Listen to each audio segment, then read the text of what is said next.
안녕하십니까, 이정옥입니다. 오늘 법흥왕대 율령 반포와 신라 사회의 변화에 대한 말씀을 드리기로 하겠습니다. 이 율령은 법률의 총칭입니다. 신라의 경우에 23대 법흥왕이 재위 7년째인 520년에 율령을 반포했습니다. 법흥왕은 신라 건국 이래 역대 왕들이 내렸던 교화령을 모두 모아놓고 거기에 자신이 새로 정한 법률을 더해가지고 율령을 만들고 이 율령을 신라인 모두가 지키도록 했습니다. 신라 사람들은 법흥왕이 반포한 율령을 중하게 여긴 걸 알 수가 있습니다. 893년에 최치원이 찬수를 했고 924년에 세웠던 봉암사 지증대사 탑비명에 보면은 불법이 신라에 미친 것이 우리 법흥왕이 율조를 마련한 지 8년째였다 이렇게 얘기를 하고 있습니다. 893년 최치원이 법흥왕이 반포한 율령을 중하게 여겨서 이 비석에 그런 기록을 남긴 거라고 할 수가 있겠습니다. 사실 삼국 모두 율령을 반포한 건 틀림이 없습니다. 고구려의 경우에는 소수리망 3년 율령을 반포했습니다. 373년입니다. 백제의 경우에는 고이왕 27년에서 29년 3년 사이에 몇 가지 법령을 반포했습니다. 이 고이왕 때에 반포한 이 법령들은 율령의 내용이 된 것은 틀림이 없겠지만 법흥왕이 이 3년에 걸쳐서 율령을 반포했는지는 의심이 갑니다. 그래서 백제의 율령 반포 시기는 앞으로 생각해야 할 문제가 되겠습니다.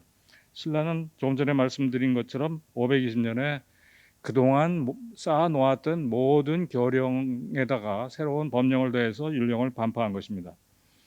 우리가 이야기하는 율령은 대체로 4개의 형식을 갖추고 있습니다. 율령 격식이 그것인데 율은 국가에서 시행한 형법의 총칙을 가리킵니다. 그리고 령은 국가에서 편지한 제도에 대한 총칙입니다.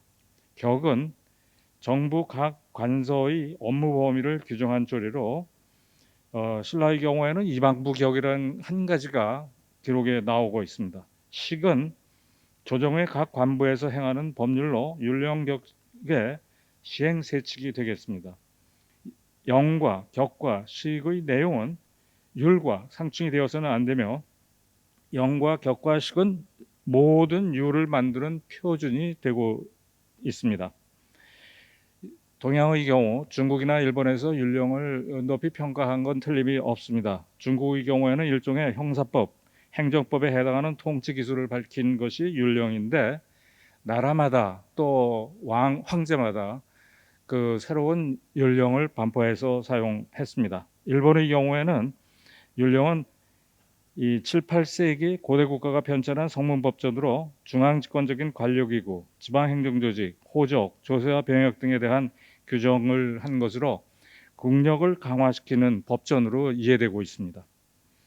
이 법흥왕이 율령을 반포하는데 그동안 신라 건국신화 시대부터 만들어졌던 교화령 이런 걸 다 모아서 율령을 반포했다고 말씀을 드렸습니다. 그렇기 때문에 신라 율령을 이해하기 위해서는 우리가 신라 건국신화에 나오는 정치체부터 어떤 교화령, 임금의 명령이죠. 교화령들을 내렸는지 이런 것들을 생각하면서 법흥왕의 율령이 어떤 것이었는가 이런 걸 생각할 필요가 있다는 것입니다.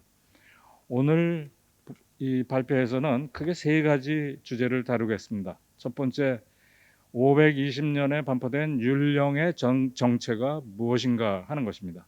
두 번째, 520년에 반포된 율령은 신라 사회에 어떤 변화를 불러왔는가 하는 문제입니다. 세 번째는 법흥왕이 반포한 율령은 1500년 후인 현재 한국인과 어떤 관계에 있었던가 하는 것입니다. 이 발표에서는 크게 넘어야 할 벽들이 있습니다. 첫째 벽은 1919년 한 일본인 학자가 삼국사기 신라본기의 내무란까지의 기록을 믿을 수 없는 것이다, 조작된 것이다 한 주장입니다. 이 주장을 부정하지 않고서는 오늘 이 율령에 대한 이야기를 할 수가 없겠습니다. 또 하나는 20세기 후반에 나타난 화랑세기입니다. 이 화랑세기의 기록을 신라인이 쓴 저술로 인정하지 않으면은 오늘 이야기는 성립할 수가 없습니다. 이 두 가지 기록에 대한 부정을 부정하여야지만 오늘 발표가 성립이 된다 하는 말씀입니다. 첫 번째, 법흥왕 7년 520년에 반포된 율령의 정체를 말씀드리겠습니다. 대체로 5가지 부분으로 나눠서 말씀을 드리겠는데, 첫째, 사료에 대한, 율령 관련 사료에 대한 것이고, 두 번째, 율령의 조목들은 어떤 것이 있었을까 하는 것입니다. 세 번째, 율령의 기원은 어떤 것인가. 그 다음에 네 번째, 율령을 반포한 이유는 무엇인가. 다섯 번째, 이 율령 중에 골품제가 굉장히 중요한 의미를 지니고 있습니다. 신라의 골품제는 정치 조직이나 사회 체제나 모든 면에 연관되어 있는 제도였던 것입니다. 그래서 이 다섯 번째로 골품 체제 속에 율령이 어떻게 녹아 있는가 하는 문제를 보도록 하겠습니다. 첫 번째, 신라 율령 관련 사료들입니다. 그 중에 520년 법흥왕이 반포한 율령과 관련된 사료입니다. 세 가지가 찾아지고 있습니다. 하나는 백관의 공복의 주자의 서열을 정했다 하는 것입니다. 법흥왕 7년 봄 정월 율령을 반포하여 알리고 처음으로 백관 공복의 주자의 서열을 제정했다. 삼국사기 신라본기 법흥왕 7년째에 나옵니다. 두 번째는 관등과 색복과의 관계에 대한 것입니다. 백관의 공복의 주자의 질을 정했다는데 구체적인 내용입니다. 법흥왕 때 제도에는 태대각관에서 대하찬까지는 자의, 자주색옷, 이 아찬에서 급찬까지는 비의와 아호를 들었다. 대남에서 남하까지는 청의, 푸른색 옷을 입었다. 대사에서 선조지까지는 황의, 황색 옷을 입었다. 삼국사기 색복조에 나오는 기록입니다. 세 번째 그 기록은 삼국사기 색복조에 나오는 기록인데 육부인의 복색의 존비의 제도를 정했다는 것입니다. 신라 초기의 의복 제도는 색깔을 고찰할 수가 없다. 제23대 법흥왕 때에 이르러 비로소 육부인 복색의 존비의 제도를 정했으나 오히려 이속 신라 풍속이다. 진도강 2년에 이르러 김춘추가 당나라에 들어가서 당나라 풍속을 그대로 따르기를 청했는데 태종 황제가 조명으로 이를 허락하고 겸하여 의대를 내려주므로 마침내 돌아와서 시행하여 신라의 풍속을 중국 풍속으로 바꾸었다. 문무왕 제위 4년에는 부인의 의복을 바꾸니 이 이후로 의관이 중국과 같아졌다. 삼국사기 색복조의 기록입니다. 위의 기록들을 보면은 백관의 공복의 주자의 질, 그 다음에 육부인 복색의 존비의 제도. 여기서 말씀드리는 육부인은 왕경 사람을, 서울 사람을 가리키는 것입니다. 이 골품제의 대상이 왕경인들이었다는 것도 우리가 이 기록을 통해서 알 수 있는데 그 골품에 따라서 의복 색깔을 달리 입힌 자료가 바로 이런 자료들이라고 할 수 있겠습니다. 그러니까 법흥왕이 율령을 반포할 때 골품제와 관련된 내용이 굉장히 중요한 의미를 지닌 것으로 되어 있었던 걸 알 수가 있습니다. 그런데 이 삼국사기의 기록을 보면은 법흥왕의 율령 말고 또 다른 율령 관련 기록들이 몇 개 더 나오고 있습니다. 첫 번째, 태종무효랑 즉위죄에 나오는 기록인데 이방부 격 60여 조를 고쳐서 행했다. 그러니까 율령 격식의 격 중에 이방부라는 관부가 있는데 이방부의 경우에는 당나라의 형부에 해당한다고 이야기를 하고 있습니다. 바로 이방부의 그 조직에 대한 기록을 법률이랄까 이방부 기억을 만든 예를 알 수가 있습니다. 두 번째, 문무왕이 681년에 세상을 떠나면서 유언을 남깁니다. 그 속에 무슨 내용이냐면 율령 격식에 불편한 것이 있거든 개장해라, 고치고 늘려라, 이런 이야기를 하고 있습니다. 왜 이 말을 했냐면은 문무왕이 세상을 떠날 무렵에는 고구려 백제를 다 정복한 다음입니다. 신라가 새로이 확장한 영토와 늘어난 인민을 다스리기 위해서 율령 격식을 고치지 않을 수 없는 상황에 이르렀던 것입니다. 세 번째는 애장왕 6년 805년인데 공식 20여 절을 반포하여 알렸다. 식에 대한 기록이 아주 간단하게 이렇게 나오고 있습니다. 그 다음에 삼국사기 직관조를 보면은 율령전이라는 관청 이름이 나오고 그 안에 박사가 6명이 있었다 이렇게 나오고 있습니다. 이게 율령과 관련된 기록의 전부입니다. 이 기록을 통해서 우리가 율령이 어떤 것인지를 정확하게 알 길은 거의 없습니다. 그래서 첫 번째로 이제 관심을 갖는 게 뭐냐면 신라인들이 과연 그 당시에 율령이라는 표현을 썼느냐 하는 것입니다. 예를 들어서 524년에 건립된 울진 봉평배에 보면은 전시의 왕 대교법에 뭐 이렇게 나오고 있습니다. 전시의 왕이라는 것은 바로 앞선 시기에 법흥왕이 대교법을 내린 걸 이야기하는 것입니다. 그러니까 율령 대신에 대교법 또는 대자 빼면 교법을 내렸다 이렇게 이야기가 되는 셈입니다. 또 한 가지는 조금 전에 말씀드렸던 이 봉암사 지증대사 탑비에 들어있는 글자 중에 율령이 아니라 율조라고 나오고 있습니다. 그러니까 신라 사람들은 당대에 이 금성문 이런 데서 율령이라는 표현을 안 쓰고 교법 또는 율조 이렇게 썼습니다. 그렇기 때문에 율령이라는 말을 정말 단어를 썼는지 의심이 되고 한번 생각해 봐야 할 문제입니다. 여기에서 법흥왕이 반포한 율령의 조목들을 삼국사기나 금성문이나 이런 자료들을 통해서 생각할 필요가 있겠습니다. 우선 이 삼국사기에 보면은 눌주왕 22년 438년인데 백성들에게 우차지법을 가르쳤다. 우차법입니다. 소로 끄는 수레에 대한 법을 가르쳤다 나오고 있습니다. 지중왕 5년에는 상복법 왕이 죽으면은 그 상복을 입어야 하는데 그와 관련된 법을 만든 것이 나오고 있습니다. 또 지중왕 15년 514년에 세상을 떠났는데 그때 지중왕한테 지증이라는 시호를 내리는 법을 만들었습니다. 그래서 시호법, 시호법을 만들었습니다. 이 법이라는 것이 신라 시대에 널리 쓰이고 있는 걸 알 수 있습니다. 이 울진봉평비 524년에 만들어진 울진봉평비에는 대교법 또는 종종 노인법, 또 단양적성비에는 국법, 전사법 이런 것들이 나옵니다. 이렇게 보면은 우차법, 시법, 시호법, 교법, 노인법, 국법, 전사법 이런 법들이 나오고 있습니다. 율령으로 표현하지 않고 법으로 표현하고 있습니다. 그 다음에 또 한 가지 삼국사기 기록들을 통해서 보면은 우리가 알 수 있는 것은 교와 령과 왕교 이런 겁니다.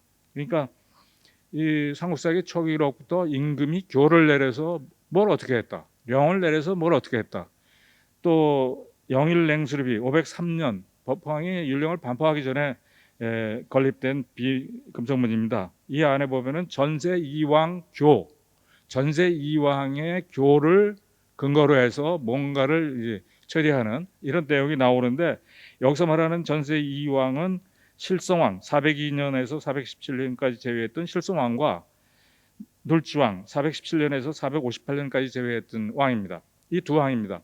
그러니까 법흥왕이 율령을 반포하기 200년도 더 전서부터 왕들의 교를 신라 정부에서 다 비축을 해놓은 거죠. 다 모아놓았습니다. 어떤 사건이 벌어지면 그에 해당한 왕들의 교를 찾아가지고 그에 대한 논의를 하는 이런 일들을 벌였던 것입니다. 이 교, 령, 왕교 이런 것들이 법흥왕의 율령 반포의 기초 자료가 되었던 걸 우리가 생각을 할 수가 있습니다. 여기에서 그 세 번째로 520년 반포된 율령의 조목을 추측을 해보겠습니다. 이 현재 율령의 조목에 대해서 구체적으로 나온 대목들이 없기 때문에 몇 가지 추측을 하자는 것입니다. 첫째, 골품제와 관련된 영이 있고 골품제와 관련된 규정을 어겼을 때 처벌하는 율이 만들어졌으리라는 것입니다. 이 골품제는 사실은 520년 법흥왕이 율령을 반포하면서 그동안 최고의 신분으로 진골이 있었는데 진골 위에 성골 신분 하나를 더 만들었습니다. 520년에 바로 율령 반포, 법흥왕이 520년에 율령 반포한 가장 중요한 목적 중에 하나가 성골 신분을 맡는 것이 아닌가 생각을 하는 것입니다.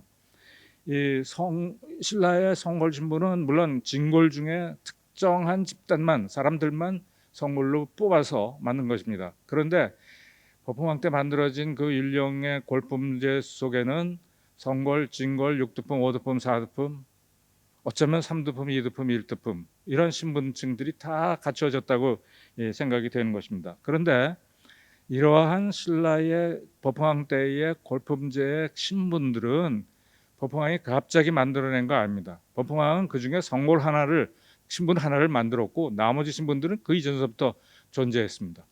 그중에 진골 신분은 신라 건국신화에 나오는 혁거세를 시조로 하는 시족, 그 후에 남해왕 때 등장한 탈해를 시조로 하는 시족, 그리고 탈해왕 때 등장한 알지를 시조로 하는 시족, 이 세 시족이 종성이라는 성을 가진 세력이고 그 종성 세력 중에 권력을 가진 세력들이 진골로 계속 남아 있었던 것입니다.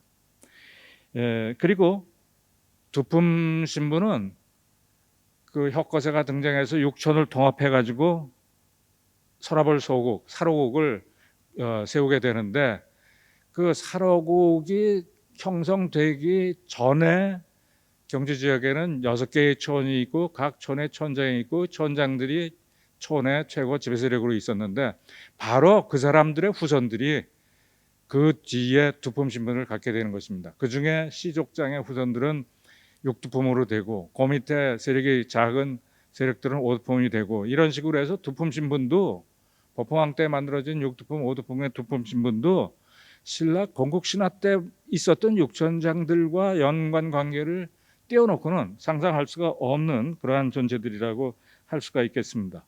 이러한 골품제는 조금 전에 읽어드렸던 그 율령 관련 법흥왕 때 반포된 율령 관련 자료 중에 나오는 것처럼 관등과도 관련이 되고 그 다음에 신분에 따른 색복이 달라지는 것도 우리가 알 수가 있습니다. 그렇기 때문에 골품제에 대한 조목은 관직과 관련된 조목과 함께 가야 하고 색복과 함께 가야 하고 그렇기 때문에 골품제 하나 가지고 여러 개의 령과 유를 우리가 생각해낼 수가 있는 것입니다. 저 개인적으로는 기록에 없는 걸 특별하게 자꾸 생각해내지는 않겠습니다. 그러나 이 정도는 말씀을 드릴 수 있겠습니다. 그 다음에 율령의 조목 중에 중앙정부 조직을 생각할 수가 있습니다. 중앙정부 조직도 사실 혁거세가 나라를 세울 때부터 이미 중앙정부의 초보적인 조직들이 만들어지기 시작을 한 걸 생각할 수가 있습니다. 신라 초기에 대보라든지 이벌찬이라든지 이찬이라든지 이러한 직명들이 나옵니다. 이것은 이벌찬이나 이찬은 나중에는 관등으로 됐지만 처음에는 관직으로 쓰이다가 나중에 17개의 관직이 만들어지고 그게 관등으로 전환이 되고 새로운 병분이 뭐 이런 구체적인 업무를 담당하는 병부령이나 병부라는 관직이나 이런 것들이 만들어지면서 이벌찬에서부터 선조직까지 17개 관등으로 됐습니다. 관직들이 관등으로 다 전환이 됐던 것이죠. 다음은 지방행정조직을 이야기할 수가 있습니다. 신라 건국신화에 나오는 육촌장들이 독립된 정치조직의 장으로 있던 단계, 그 다음에 혁거세가 등장해서 육촌을 통합하고 육촌장들을 혁거세 밑에 사로국의 지방행정구역인 육촌, 각 촌의 그 세력으로 임명을 하는 그런 단계가 있습니다. 바로 신라 건국 그 순간서부터 사로국은 서라벌 소국은 육촌을 지방행정조직으로 갖게 되는 이러한 현상들을 볼 수가 있습니다. 나중에 시간이 지나면서 신라가 이웃한 소국들을 정복해 들어갑니다. 그러면 피정복 소국들을 신라에서는 군으로 편제합니다. 나중에 군으로 편제하는데 이 지방행정조직 군 그리고 지중왕 때가 되면은 몇 개의 군을 묶어서 주를 설치하고 이런 식으로 해서 지방행정조직도 사실은 나중에 군이나 주가 편성되지만 실제 지방행정조직의 원초적인 단계랄까 하층 당 조직이랄까 이런 거는 신라가 국가를 형성하기 전서부터 만들어지고 있는 걸 우리가 볼 수가 있습니다. 다음에 이 영과 관련된 삼국사기 등의 자료를 통해서 찾아낼 수 있는 영과 관련된 그 조목들 생각할 수 있습니다. 첫째, 호적입니다. 호적. 지금 695년경에 만들어졌다고 생각되는 촐랑문서에는 호적의 존재가 존재를 생각할 수 있는 내용들이 나오고 있습니다. 이 시대 법흥왕 무렵에 만들어진 금성문 속에서도 호적을 편성했다, 호적을 만들었다 하는 내용을 알 수 있는 자료들이 나오고 있는 걸 볼 수가 있습니다.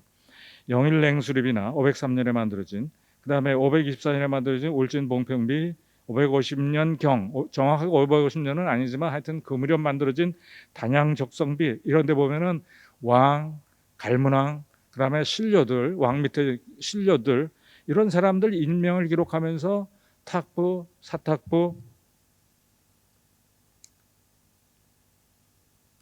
사탁부, 그 다음에 본피부, 사피부, 뭐 이러한 부명을 기록합니다. 그 중에 많은 인원들의 나오는 부명을 보면은 탁부하고 사탁부입니다. 왜 이 탁부, 사탁부들이 금성문에 503년, 524년, 550년경에 만들어진 금성문 자료에 부명들이 나오느냐? 이거는 그 당시 왕을 비롯해서 모든 신라 사람들이 이 부를 단위로 한 호적 조사의 대상이 되었다는 것입니다. 왕이 거주하는 거처가 월성의 대궁이 되었습니다. 나중에 법흥왕 뭐 이럴 때쯤 되면은, 그러니까 왕이 거주하는 부가 그 월성인데 월성은 탁부에 속합니다. 그래서 탁부라고 나오는 것이고, 법흥왕의 동생인 입종갈문왕이 있는데 사부지갈문왕이라고도 금성문에 나옵니다. 입종갈문왕 또는 사부지갈문왕이라 하는 이 갈문왕은 어디 사냐면 왕궁 중에 하나인 사량궁에 사는데 사량궁은 사탁부에 위치합니다. 그러니까 왕은 탁부에 거주하는 걸로, 동생은 사탁부에 거주하는 걸로 본 적이 조사가 돼 있는 것이죠. 그것이 금성문에 나오는 것입니다.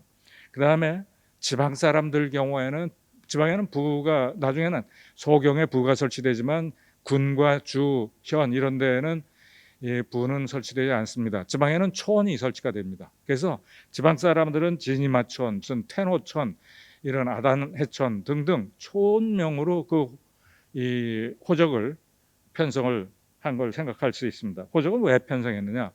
일정 지역의 일정한 사람의 수, 인명, 개인별로 이렇게 쭉 파악해 놓고 나중에 인력 동원을 할 때 이런 호적 자료를 통해서 인력을 동원하게 되는 것이죠. 이 단양적성비에 보면은 소녀, 소자 이러한 남녀를 구별하는 데다가 연령을 구분한 자료가 나오고 있습니다. 그러니까 금성문 자료를 통해서 호적을 작성하고, 호적은 이 왕경 사람, 지방 사람 이걸 나타낼 뿐만 아니라 나이에 따른 연령급단을 밝혀주는 것이다 하는 사실도 우리가 알 수가 있습니다. 여격동원의 대상자를 이 호적을 통해서 파악한 것이죠. 그 다음에 단양적성비에 보면은 적성 전사법이라는 게 나오고 있습니다. 논과 밭과 집에 대한 것입니다. 촐랑문서를 보면은 연이 나오는데 이 연의 경우에는 상상연에서 하하연까지 9개 등급으로 촐랑문서에 집들을 구별하고 있습니다. 연은 집입니다. 집들을 등급을 매기고 있습니다. 부유함에 따라서 이 등급이 매겨지는데, 단양적성비에도 바로 이런 전사법이 있어갖고 집들의 규모라든지 등급, 부유한 등급들을 매긴 이러한 장치들이 이 무렵 율령 반포를 통해서 만들어진 것이 아닌가, 이런 생각을 해봅니다. 율령의 조목 중에 전사법 관계 규정도 들어 있었던 것을 생각할 수 있습니다. 그 다음에 이 율령에는 재물의 소유권을 보장하는 내용도 들어 있었다는 것입니다. 영일냉수비 503년에 건립된 영일냉수리비에는 진이마천의 절거리라는 사람한테 어떤 재물, 구체적인 내용은 모르겠는데 재물을 주도록 하는 교를 내리고 있는 걸 볼 수 있습니다. 그런데 이 교를 다른 사람이 자기 거라고 주장을 하게 되면 중죄를 내린다 하는 규정도 또 들어 있습니다. 바로 이 503년에 이미 신라 사람들은 사유재산, 재물에 대한 사유재산권이 인정이 되고 그걸 교령, 범으로 보장을 했고 사유재산권을 보장을 했고 그것을 문제가 생길 때는 율령, 교령을 논의해가지고 정리해주는, 해결해주는 이런 일들이 벌어졌는데 바로 법황의 율령 속에 개인의 소유권, 재산물 소유권 이런 걸 인정한 대목이 있지 않았나 하는 것입니다.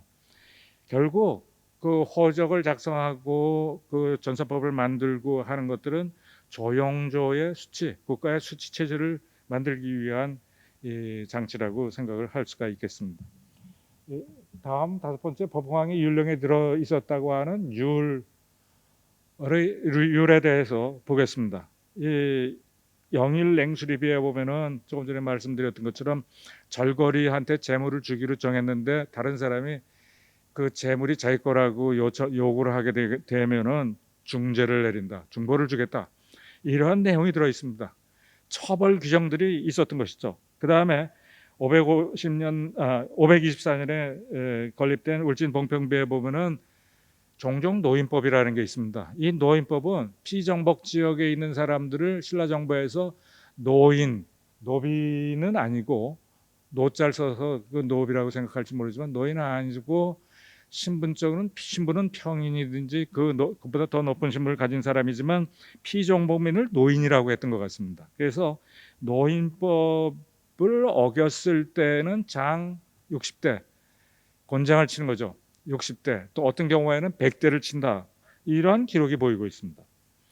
이 신라의 율 속에 중국에서 이야기하는 오형, 태형, 장형, 도형, 유형, 사형 이런 형 중에 장형이 들어있는 걸 볼 수가 있습니다. 그런데 신라의 범죄 내용들을 보면은 이게 중국의 범죄 내용하고 명칭이 다른 게 있습니다.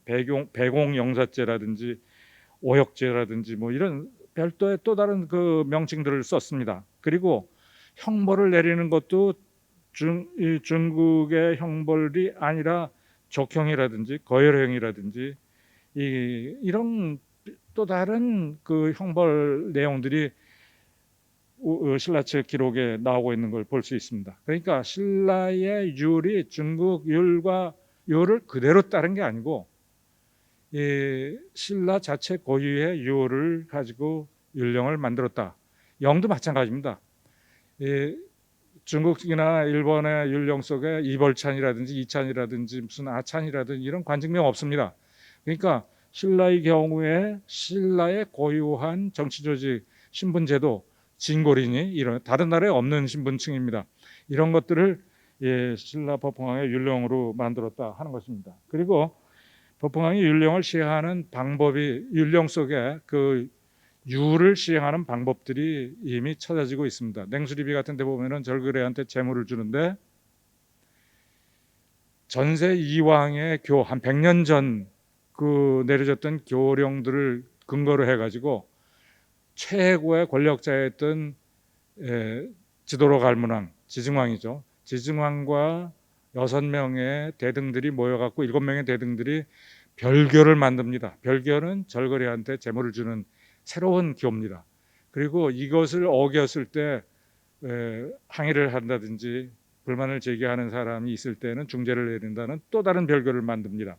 그러니까 법흥왕이 율령을 반파한 다음에도 율령을 시행하는 과정에 그 해당 대등들 신료들이 모여가지고 그 해당 사항을 논의하고 구체적인 처벌 방법을 어떻게 할 것인가 하는 걸 정하는 것입니다. 그러니까 율과 령을 나중에 시기에 해당하는 시행세칙을 만들어서 시행하는 이런 방법들을 택했던 걸 볼 수가 있습니다. 다음은 그 율령 반포의 역사적 기원이랄까 이런 것들을 잠시 그 말씀을 드리고 넘어가야 하겠습니다. 이 법흥왕이 520년에 율령을 반파하기 한 600년쯤 전에 600년도 더 된다고 생각을 하는데 그 전에 혁거세 세력이 경주 지역에 나타나가지고 육촌장 위에 군림해가지고 육촌을 통합해서 서라벌 소국 또는 사로국이라는 나라를 세웠습니다. 이때 이미 법황이 반포하는 율령의 기본적인 틀이랄까 이런 것들이 만들어지는 장면을 볼 수가 있습니다. 법황의 율령 속에 나오는 성골과 진골 이러한 신분층에 해당하는 세력은 바로 혁거세, 왕을 배출한 세력이 되는 것이고, 그 다음에 두품 신분을 가졌던 세력들, 육두품, 오두품, 사두품 이런 두품 신분을 가졌던 세력들은 혁거세가 등장하면서 육촌장 위에 군주로 군림을 하게 되는데, 바로 혁거세가 거느리게 됐던 육촌장과 관련된 세력들이 나중에 한 600년쯤 지난 다음에 법황의 율령 속에 육두품, 오두품 이런 그 두품 신분으로 되었다는 걸 이야기할 수가 있습니다. 여기에서 추장사회 단계의 그 촌락사회랄까 첫 번째 서라벌 육촌에 대한 이야기를 하겠습니다. 혁거세가 등장할 때 육촌이 존재했습니다. 이 혁거세가 등장하기 전에는 육촌이 각기 독립된 정치 조직입니다. 이 육촌들은 대체로 공간적으로 보면은 6개 촌이 나오는데, 중심부, 경주 중심부에 알천양산촌이 있고, 이 알천양산촌에서 토암산 쪽, 불국사 쪽 가는데 자산진지촌이 있고, 울산으로 가는데 돌산고호촌, 그 다음에 서울에서 경부고속도로 들어가는데 무산대주촌, 그 다음에 이 보문단지 지나서 천북 이런 쪽에 금산가리촌, 그 다음에 경주 중심부에서 포항 쪽으로 가면서 명알산고해촌 이런 촌들이 있는데, 이 촌들의 각 촌은 직경 한 10여 킬로미터, 기장으로 따지면 15km가 되는데 폭으로 따지면 좁을 수 있고 해서 평균 한 10여 킬로 정도 되는 공간으로 나뉘어지는 정치체라고 얘기를 할 수 있습니다. 이 촌에 대한 기록이 삼국사기 삼국유세에 나옵니다. 삼국유세에 나오는 기록 하나를 잠시 보겠습니다. 옛날에 진한의 땅에 6촌이 있었다. 첫째는 알천 양산촌인데 그 남쪽은 지금의 담원사 방면이다. 촌장의 이름은 알평이며 그가 처음 표안봉에 내려왔는데 이가 금량부 이씨의 조상이다. 노래왕 9년에 부를 두어 금량부라 했는데 고려 태조 천복 5년 경제에 이를 중부라 고쳤다. 파잠, 동산, 피상, 동천이 이에 속한다. 삼국유세에 나오는 육촌 중에 한 그 촌에 대한 기록입니다. 다른 5촌에 대한 기록도 삼국유세에 나오고 있습니다. 이걸 가지고 표를 만들었습니다. 이 육촌 촌장명들이 다 나오고 있습니다. 이 알천 양산촌의 촌장은 알평이고, 돌산고천의 촌장은 소벌돌이고, 이런 식으로 해서 6촌마다 다 그 촌장이 있습니다.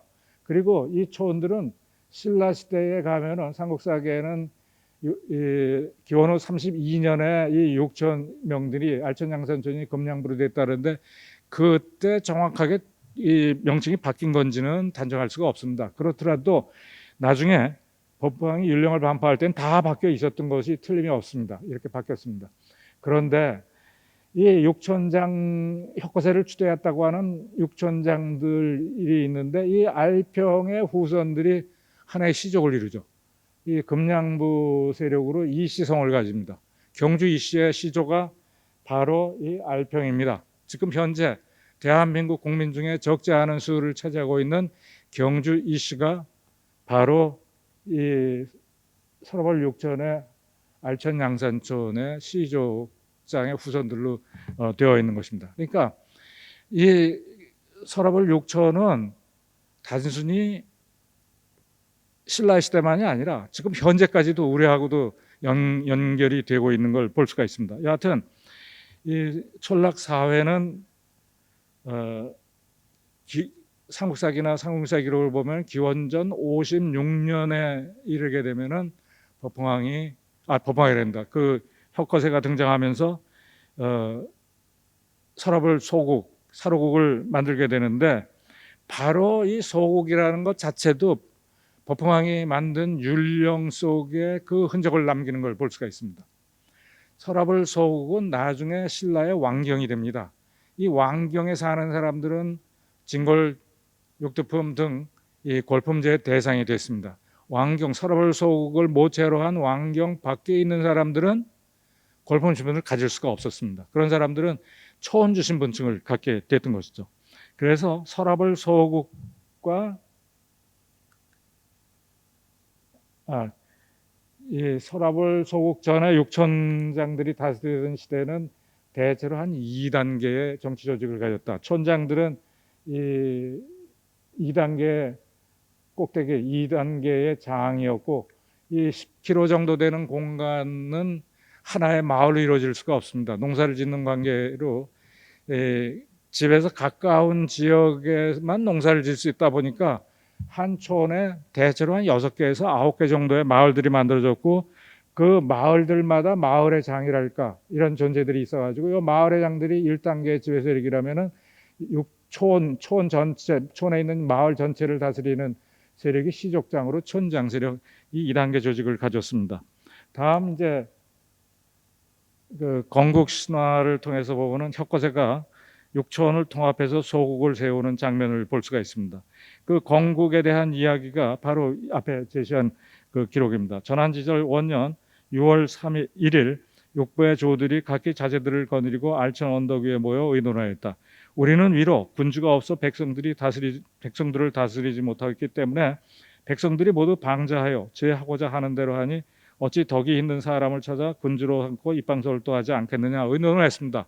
그때 이 남산 서북록 쪽을 보니까 이상한 기온이 내리고 사람들이 찾아가 보니까 현재 나정 근처에서 말이 하나 있다가 하늘 올라가고 자주색 알이 남아 있었습니다. 그 알을 깨보니까 사람이 나왔는데, 어린아이가 나왔는데 그게 바로 혁거세였습니다. 혁거세가 13년 후에 기원전 57년에 육촌장들의 추대를 받아가지고 군주가 된 것이죠. 소국을 형성한 것입니다. 이 혁거세가 소국을 형성할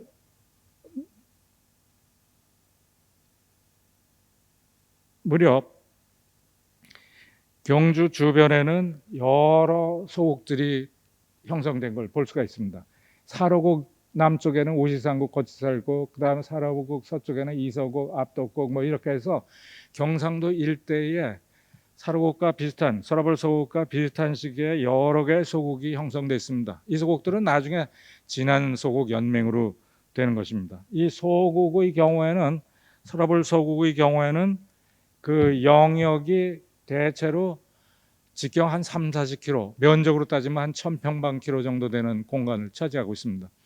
이 서라벌 서국은 종래 6촌이 모체가 된 지방행정구역으로 편성이 됐고, 그 지방행정구역은 이 양부는 알찬 양산촌이 양부로 됐고, 돌산고천이 사량부로 됐고, 이런 식으로 해서 종래 육촌장들이 다스리던 육촌이 그대로 그 규모나 그다음 사람들도 거의 그대로 그 후손들이 이어오면서 서라벌 서국의 백성들로 됐습니다. 그 중심부에 이제 왕도가 만들어져서 왕국이 만들어지고, 그 왕국 주변으로 하나의 음락 도시들이 성장해 나가는 이런 장면들을 생각해 볼 수가 있습니다.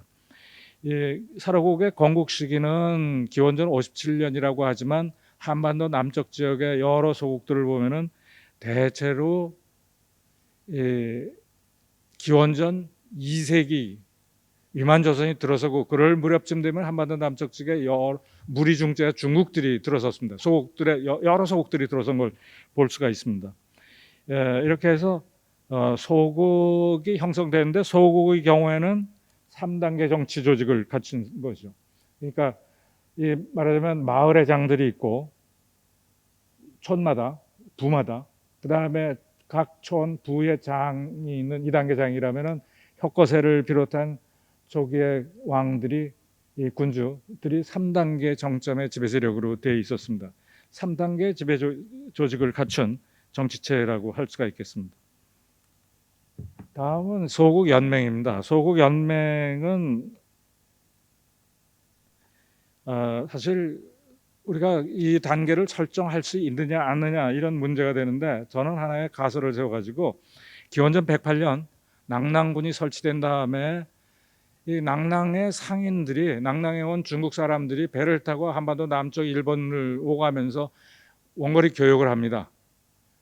이 교역 과정에 한반도 남쪽 지역의 소위 마한 지역, 변한 지역, 진안 지역, 경상북도 일대에 있는 소국들이 하나의 진안이라는 원거리 교역망을 형성하게 되는데, 바로 이 사로국이 그 교역망의 창구 역할을 합니다. 왜냐하면 경상북도 북쪽에는 소백산맥이 있고 남쪽에는 변한 가야 세력들이 있어갖고 이 경상북도 지역의 여러 소국 사람들이 낭낭의 그 중국 물자들을 수입하고 우리의 원자재에 해당하는 물건들을 수출하는 통로가, 용로는 그 개척할 수가 없었습니다. 그래서 바다를 통한 교역을 하게 되는데, 이 서라벌 소국이 바로 바닷가에 있기 때문에 쉽게 그 원거리 교역망의 그 중심 구역이 될 수 있었다는 걸 말씀드릴 수가 있습니다.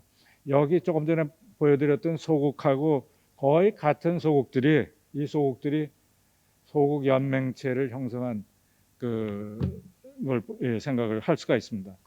실제로 서러벌 소국에서 나오는 일광경하고 똑같은 것이 영천의 골벌국, 영천 지역에서도 똑같은 일광경, 중국에서 수입한 기원전 1세기 중반경 만들어진 첨동 거울이 양쪽에서 다 똑같은 게 나오고 있습니다.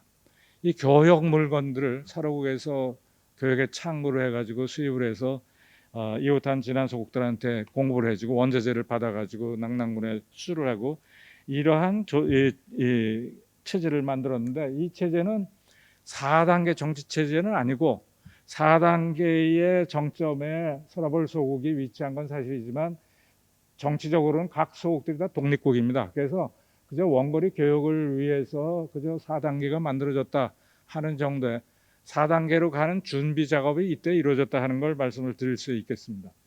다음은 서라벌 소국이 진안의 여러 소국들을 정복하는 단계입니다. 기원 후 1세기 중반 탈해왕 때부터 시작해갖고 이 첨해왕대 247년에서 261년까지 재위했던 왕인데, 탈해왕대에서 첨해왕대, 기원 후 1세기 중반에서 3세기 중반까지 한 200년 기간 동안에 서라벌 소국은 경상북도 일대, 또 사로국의 남쪽에 있는 울산 지역의 우지산국, 동네쯤에 있는 거칠산국, 이런 나라들을 다 정복을 했습니다. 이 서라벌 소국이 그 진안의 소국들을 정복함으로써 신라의 그 영토가 크게 확장이 된 것이죠. 그리고 이 피정복 소국을 정복한다, 피정복 소국들을 신라 중앙정부에서는 나중에 현은 이때 설치가 안 됐습니다. 군으로 설치하고 각 군마다 이 서라벌 소국처럼 각 소국 또는 각 군마다 몇 개씩의 촌들이 있는데, 이러한 촌들을 편의상 우리가 행정촌이라고 하는데, 이 행정촌으로 편제해서 통제하는 방법을 택했습니다. 이 피정복 소국의 신라 중앙정부에서는 장군 또는 좌군주, 우군주 이런 지방관들을 파견해 가지고 이 피정복민들을 다스리게 된 걸 볼 수가 있습니다.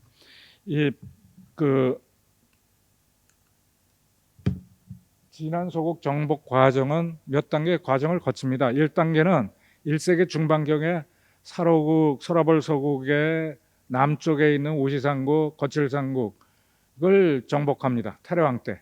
그 다음에 2세기 초에 이 사로국에서 그렇게 멀지 않은 음집벌국, 골벌국, 다벌국, 대구입니다. 압도국, 경산, 이서국, 청도 이런 나라들을 정복하고, 3세기 중반경에 사벌국, 조문국 이런 나라를 정복해서 몇 단계 과정을 거쳐가지고 한 200년 동안에 10여 개 소국들을 정복을 해서 신라는 커다란 왕국으로 형성이 됩니다. 이때의 표지적인 유적이랄까 하는 것이 월성 서쪽 부분에 있는 그 고분군들입니다. 대체로 석시왕 시대에 만들어졌다고 생각되는 고분군들인데 규모가 커집니다. 고분군의 규모가 커집니다. 국력이 확대된 것입니다. 영토가 백수십 킬로미터 영역으로 커지게 되는 걸 볼 수가 있습니다. 이 시대에 왕들은 그 신분을 뭐라고 불렀느냐? 화랑세기를 보면은 미치왕 때의 왕을 옛 진골이다 이렇게 표현하고 있습니다. 이 미추왕 때에 그 262년에 왕에 올랐던 그 왕인데, 미추왕 때의 왕을 진골이라고 불렀던 기록이 화랑세계에 나오고 있습니다. 삼국사나 삼국유사에는 법흥왕 이전에 성골, 진골 이런 이야기들이 찾아볼 수가 없어요. 그러니까 화랑세계야말로 신라 사람들의 골품 제도까지도 이야기하고 있는 자료라는 걸 우리가 알 수가 있겠습니다. 이 시기 정치 조직은 4단계 조직으로 되는 게 분명합니다. 그러니까 왕경 육부의 경우에 신라 사로국은 소국들을 정복하면서 요 사로국 지역이 왕경으로 됩니다. 왕경, 서울이 되는 것이죠. 왕경이 되고 왕경 안에는 육부가 있고 육부 밑에는 리들이 편제가 돼요. 리는 직경 한 3, 4km 되는 공간, 부는 한 직경 10km 되는 공간입니다. 이것이 1단계, 2단계 정치 조직이 되고, 그 다음에 왕경 전체가 3단계 조직이 되죠. 옛날 서라벌 소국이 3단계였던 것 마찬가지로. 그 다음에 그 위에 이 지난해 소국을 정복한 신라 왕국의 왕이 정점에 놓이게 됩니다. 이렇게 해서 정치적으로도 4단계 조직이 편제되는 걸 볼 수가 있습니다.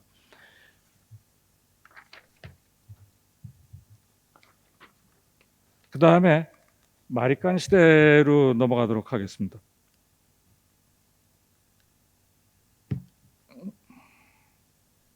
마리칸 시대는 356년 네모랑의 즉위에서 서지방에 죽는 500년까지 한 140 몇 년 기간이 되겠습니다. 이 기간 동안에 신라의 국력은 크게 증대합니다. 그 표지적인 유적이 황남동 일대 고분군들인데, 그중에 황남대청 경우에는 그 규모가 어마어마합니다.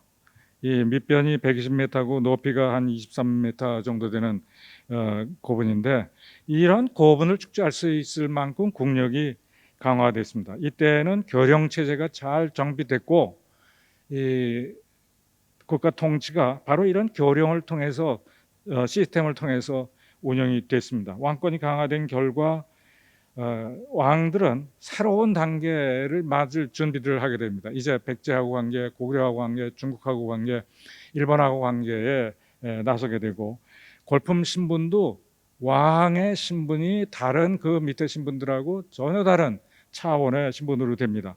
황남대청에서 나오는 유물들을 보면은 북분에서 35,000점, 남분에서 22,000점이 되는데, 이것은 이 재질로 봐도 금제, 금동제, 은제, 유리, 칠기 이런 것들인데, 이런 다른 신분층에서는 사용할 수 없는 왕들의 권력이 집중된 왕들의 유물들이라고 말할 수가 있겠습니다. 이 시기가 되면은 그 고분군도 그 신분이 낮은 사람들의 고분들이 만들어지는 경우도 있고, 그런데 황남대청이 있고 이런 지역에는 금관, 금제과대까지 나오고 있고, 그 다음에 범위를 좀 넓히게 되면은 금동관, 은관까지 나오고, 좀 더 넓히면 인왕동 이런 지역까지 가면은 은관까지가 있는. 그러니까 이 안에서도 신분층이 한 3개층의 신분층이 나뉘는 걸 우리가 유물들을 통해서 알 수가 있습니다. 이 시기 그 정치 조직은 앞에 얘기했던 소국 정복 단계와 마찬가지로 4단계인데, 사실은 이 마리칸 시대의 왕의 권력은 그 이전 소국 정복 단계의 왕의 권력보다 몇 배 커진 강화된 그러한 사실을 고분의 규모나 유물들의 그 내용들을 통해서도 우리가 알 수 있다 하는 것입니다. 이 마리칸 시대의 조직을 갖고 왕에 올랐던 지즈왕, 법흥왕은 이제 과거와 같이 거대한 고분이 아니라 규모는 줄어들어도 왕의 권위나 권력을 강화할 수 있는 새로운 장치가 만들어집니다. 그것이 바로 율령이라고 할 수 있겠습니다. 법흥왕 대 율령 반포와 신라 사회의 변화에 대한 이야기를 이어나가겠습니다. 이번에는 법흥왕이 율령을 반포한 이유를 생각해 보겠습니다. 법흥왕이 520년에 율령을 반포한 이유는 과연 무엇일까? 기록이 없습니다. 그러나 시대적인 상황이랄까, 역사 발전의 대세랄까, 이런 걸 놓고 보면은 몇 가지 그 이유를 생각할 수가 있겠습니다. 첫째, 율령 반포 당시 고구려의 남진을 주목할 수가 있습니다. 475년 9월 고구려의 장수왕이 백제를 침공해 그 도 판성을 함락시키고 계로왕을 죽였습니다. 계로왕은 죽기 전에 아들 문주를 신라에 보내가지고 원병을 청했습니다. 신라에서 1만의 군사를 얻어서 한성으로 돌아왔는데 성은 이미 파괴됐고 자기 아버지 계로왕은 세상을 떠났습니다. 문주가 왕위에 오른 다음에 10월에 웅진으로 도읍을 옮겼습니다. 여기서 화랑새기를 다시 주목하게 됩니다. 화랑새기 20세 풍월주 예옹공주에 보면은 중국 사람들이 물어요. 너희하고 백제가 왜 싸움을 많이 하냐? 그러니까 신라 사람들이 하는 얘기가 백제가 고구려에 쫓겨 남쪽으로 온 후 신라가 군대와 땅을 빌려주어 보호하였는데 백제는 신하로서 의지했고 그런데 점차 백제가 안정이 되자 신라 땅을 침범해 들어온다. 이렇게 이야기를 하고 있습니다. 또 화랑새기에 또 다른 기록이 하나 있습니다. 화랑새기 3세 풍월주 모랑죄는 이 법흥왕의 아버지 지증이 아직 왕에 오르기 전 서주왕대입니다. 서주왕대에 그 왕위를 뒤에 왕위를 이을 사람으로 정해진 그 자리를 부군이라고 했는데 부군의 위치에 있던 지증의 아들 법흥이 백제에 갔습니다. 소주왕 때 백제에 갔어요. 소주왕은 479년에서 500년까지 재위한 왕인데 이때 백제에 가가지고 백제에서 보호과 공주와 백제의 공주하고 사통을 하게 됩니다. 나중에 보호과 공주가 신라로 그 도망을 해와가지고 궁에 들어와서 남모라는 여자와 모랑이라는 아들을 낳았는데 이 모랑은 이세풍월주 미진부의 부제가 되었다가 나중에 3세 풍월주 화랑도의 우두머리 화랑이 되었습니다. 백제 웅진에 갔던 법흥이 백제에서 보았던 것이 무엇인가 하는 것입니다. 말하자면 고구려의 남진에 의해서 백제가 어떤 참상을 겪고 있는지 이런 걸 그 위험성이랄까 이런 걸 직접 몸소 느꼈다고 생각이 됩니다. 그래서 백제에 다녀온 법흥으로서는 고구려의 침략을 막기 위한 무엇인가 작업을 해야겠다. 국력을 강화하기 위한 준비를 해야겠다. 이런 생각을 했고 그 때문에 율령을 반포한 대목도 생각을 하게 되는 것입니다. 두 번째,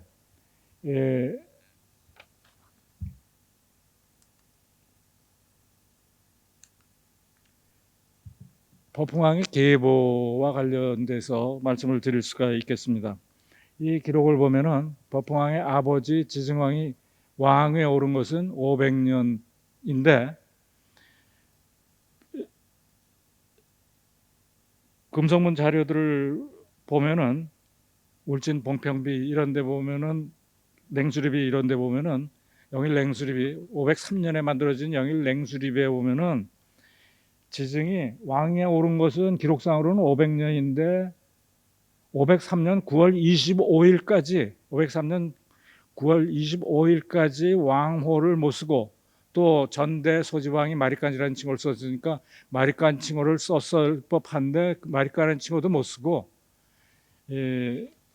지증은 갈무랑이라는 칭호를 쓰고 있습니다. 갈무랑이라는 칭호를 쓰고 있어요. 삼국사 기록을 보면은 503년 10월 달에 비로소 신하들이 왕한테 국명을 신라로 바꾸고 왕호를 쓰십시오 이런 요청을 해요. 그래가지고 503년 10월에 지증은 지증왕으로 됩니다. 그런데 그보다 며칠 전 503년 9월 25일까지는 마리간도 아니고 왕호도 아니고 갈무랑 칭호를 쓴 걸 볼 수 있습니다. 그리고 금성문에는 영일냉수립이 금성문에는 지증의 거주지가 탁부가 아니라 사량부로 나오고 있습니다. 이 사탁부는 월성의 대공이 있는 곳이고 이 사량부는 금성의 사량궁이 있는 곳입니다. 그러니까 역대 왕들은 대대로 월성의 대공에 살았는데 지증은 왕에 오르고 몇 년이 지난 503년 9월 25일까지도 아직 월성의 대궁으로 가지 못하고 갈무랑을 칭호를 쓰고 있고 왜 이런 일이 벌어졌을까? 저 지중왕이 왕에 오른 몇 년이 지난 다음에도 아직 이 왕을 못 쓴 이유가 뭔가 하는 것입니다. 다름 아니라 이 계보에 보면은 눌지왕의 동생의 복호도 있고 파오갈문왕도 있고 기보갈문왕도 있고 그런데 눌지왕의 그 직계들은 서지왕은 뭐 대가 끊겼으니까 말할 거 없지만 자비왕의 아들들이 더 있고 복호나 파오의 아들 손자들이 있고 스포갈문왕의 또 아들들이 있고 해갖고 내무랑의 후손으로 되어 있는 사람의 숫자가 지증이 왕위에 올랐을 때 그 수가 많이 늘어나 있었습니다. 그러다 보니까 이 사람들이 다 전대 왕을 배출하지 못했던 지증왕, 그 아버지도 갈문왕, 할아버지도 갈문왕이었으니까 이 사람들을 대우를 제대로 해주지 않은 게 아닌가 생각이 됩니다. 바로 이런 상황에서 법흥왕은 자기 아버지가 괄세를 받았어요. 그래서 다른 사람들이 다 진고를 칭하고 있는 중에 이 후손들이 법흥왕은 자기 아버지의 후손들, 자식들과 그 가족들은 성골로 만들어낸 거 아닌가 생각하는 것입니다. 그러니까 자기 아버지가 몇 년 동안 왕에 오르고도 많은 동안 왕호도 못 쓰고 거주지도 왕궁으로 못 가고 갈문왕들이 사는 사탁부에 사량궁에 살고 이런 그 한계를 넘어서기 위해서 성골 신분을 만들었다. 그러기 위해서 바로 이 성골을 만들기 위해서 그 율령을 반포한 게 아닌가 이런 생각을 해보는 것입니다. 그 다음에 세 번째,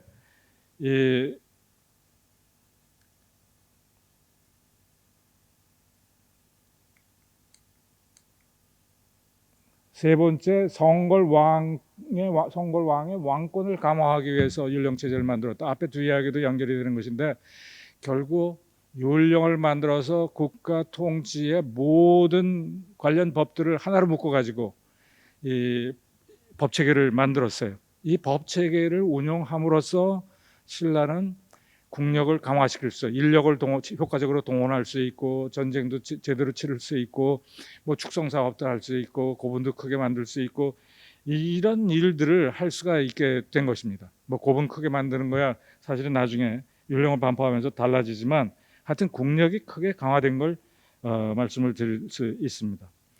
여기에서 다음으로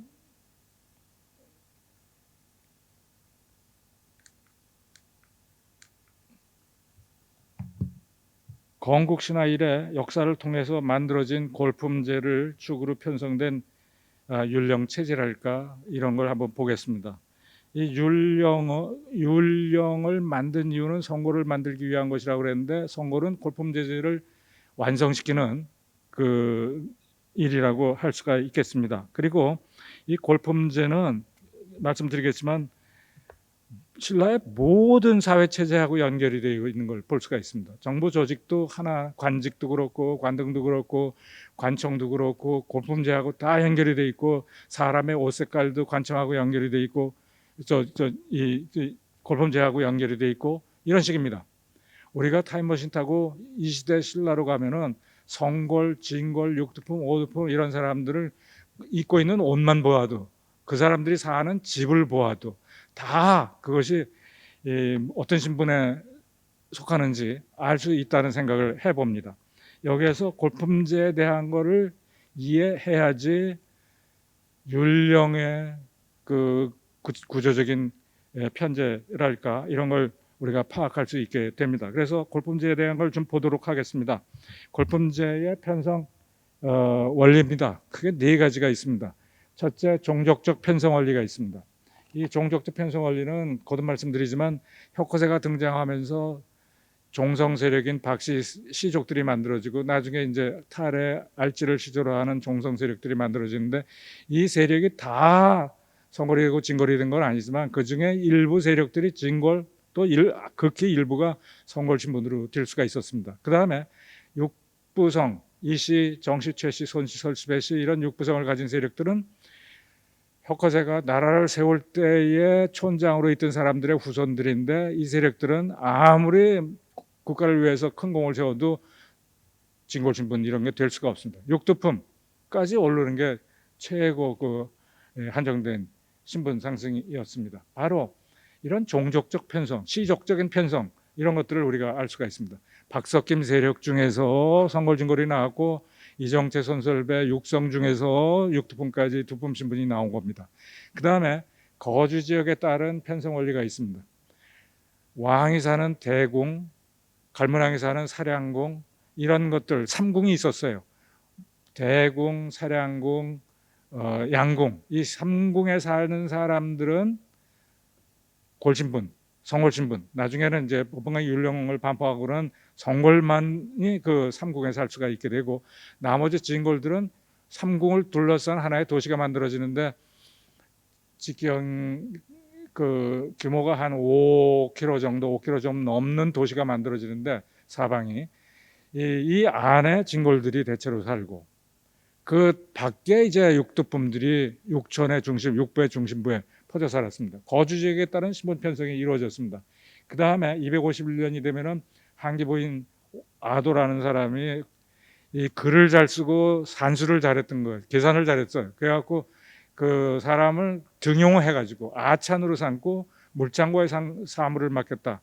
국가 재정 문제를 담당하는 업무를 맡겼는데 바로 개인적인 능력, 사회적인 능력, 정치적 능력이 신분 육두품으로 만드는 그러한 기회를 부여해 준 걸 볼 수가 있습니다. 그 다음에 네 번째 피병합국 세력들에 대한 신분 편성입니다. 신라가 이웃한 소국들을 다 정복을 한 게 3세기 중반인데 그 후로 나중에는 그 가야나 이런 세력들을 또 이제 정복을 해 들어가고 그러는데 피병합국 세력들에 대한 신분 편제입니다. 피병합국은 지방 신분으로 편제합니다. 진촌주, 차촌주 같은 신분으로 편제를 하게 되는 것입니다. 나중에 김유신의 증조할아버지 김구애라는 사람이 532년에 법황 때 신라에 항복해 들어오는데 이 세력만은 진골로 편제해 줍니다. 그 외에 나중에 안승을 이제 고구려계통 안승을 진골로 편입해 준 경우인데 피정복국 세력들도 진골로 편입해 주는 예는 거의 찾아볼 수가 없습니다. 다음은 이 골품 신분에 대해서 보도록 하겠습니다. 우선 성골 신분입니다. 율령을 반포하면서 성골 신분을 만들었다 그랬는데 성골 신분은 여기 이 표시한 1번 월성, 그 다음에 2번 만월성, 3번 금성인데 이 금성은 사량부에 있습니다. 사탁부. 그래서 사탁부에 살던 지승관왕 이런 사람들은 사탁부로 다 사량부로 다 표시가 나오고 있죠. 왕들은 이제 양부로에 있어서 양부로 표시를 하고 있습니다. 그러니까 요 삼궁에 사는 사람들이 성골이었고 법황이 율령을 반포할 때, 그 다음에 요 왕도에 사는 사람들이 진골까지였고, 왕도에는 진골만 사는 건 아닙니다. 육두품, 오두품도 다, 노비까지도 다 살게 됐는데, 그 다음에 육부의 중심부에 사는 사람들이 육두품이고, 육부 안에 리들이 만들어지는데 리에 사는 사람들이 오두품이 되고, 리 안에 마을에 사는 사람들이 사두품 정도 된 게 아닌가. 이 사두품에 대한 문제는 사실은 좀 더 생각을 해야 할 문제가 있습니다. 이렇게 보면은 이 신라 골품 신분 안에 성골, 진골, 육두품, 오두품 이 왕경에 사는 사람들의 신분이 이렇게 하나의 도표 속에 다 드러나게 되는 걸 볼 수가 있습니다. 여기서 성골 신분에 대한 걸 보겠습니다. 성골은 여기 표에 나오는 것과 같습니다. 성골은 법흥왕이 성골을 만들어왔다 그랬죠. 법흥왕이 재위하고 있을 때는 처음에는 진흥왕도 태어나지 않았어요. 여기 동륜태자나 진주왕 이런 사람들은 아예 태어나지 않았습니다. 법흥왕이 왕으로 있을 때 성골 신부들 만들면서 어떤 사람들을 성골로 편제했냐면 자기 동생 입정갈문왕, 화랑색에 보면은 법흥왕한테는 동생이 2명이 더 있었어요. 보현공주가 있었고 그 다음에 막내 진종갈문왕이 있었습니다. 4명이 있었는데 바로 법흥왕, 입정갈문왕, 보현공주, 진종갈문왕 이 사람들이 성골 신분을 가졌고 왕궁에 삼궁에 살았습니다. 이 보현공주는 나중에 시집을 가서 왕궁을 떠납니다. 그래가지고 진골로 족강이 돼요. 신분이 떨어집니다. 다음에 법흥왕이 540년에 세상을 떠나면서 누가 왕위에 올랐냐 하면은 진왕이 왕위에 올랐습니다. 진왕이 왕위에 오르면서 성골 신분은 누가 갖게 되느냐? 진왕과 그 형제들이 또 그 가족들이 성골 신분을 갖게 됩니다. 그러니까 진왕이 제위하고 있을 때는 이 밑에 진종갈문왕 이런 사람들은 성골 신분을 갖질 못합니다. 왜냐하면 왕과 그 형제 그리고 그 가족들만 왕이 되니까 전 왕의 형제였던 진종갈문왕은 족강이 되는 것이죠. 왕궁을 떠나야 했습니다. 이런 식으로 해서 진왕이 제위하고 있을 때 새로운 성골 집단이 만들어지고 이 밑에 진평왕이 이런 사람들 아직 태어나지도 않았습니다. 진왕은 7살 나이에 왕위에 올랐습니다. 7살에 왕위에 올랐어요. 이거는 성골이 아니고서는 그렇게 왕에 오를 수가 없었다고 생각이 됩니다. 정치를 할 능력이 있는 사람을 왕으로 삼아야 하는데 이제 성골 신분이기 때문에 신성한 신분이기 때문에 나이에 구애되지 않고 7살짜리도 왕이 될 수 있었고 시스템으로 이 골품제에 의한 시스템으로 왕위를 유지했던 걸 생각할 수 있습니다. 진왕이 죽고 나서 진지왕이 왕위에 오릅니다. 그러면서 새로운 성골 집단이 만들어집니다. 동류태자는 일찍이 죽었어요. 그래가지고 그 동생이 왕위에 올랐는데 진지왕이 왕위에 오르면서 성골 신분은 형의 아들들, 왕과 그 형제 그리고 가족들이 자식들이 성골이 되니까 이 사람들이 성골 신분이 됐습니다. 진지왕의 아들 용수가 다 성골 신분이었습니다. 진지왕은 폐위됩니다. 자기 어머니 사도태우가 진지왕을 폐위시키고 사도태우의 손자인 진평왕을 왕위에 올립니다. 진평왕 왕위에 오르면서 진평왕, 진정갈문왕, 진안갈문왕 그 자식들이 성골이 됩니다. 그리고 진평왕이 오르는 순간 진지왕과 용수 이런 사람들은 왕궁을 진평왕은 못 죽었다 하지만 용수, 태종모유랑 이런 사람들은 왕궁을 떠나가지고 신분이 족강이 되는 걸 볼 수가 있습니다. 새로운 왕이 즉위하면 새로운 성골 집단, 왕과 형제들이 그 성골 신분을 차지하게 되는 것입니다. 그 다음에 진골을 볼 수가 있습니다. 진골 경우에는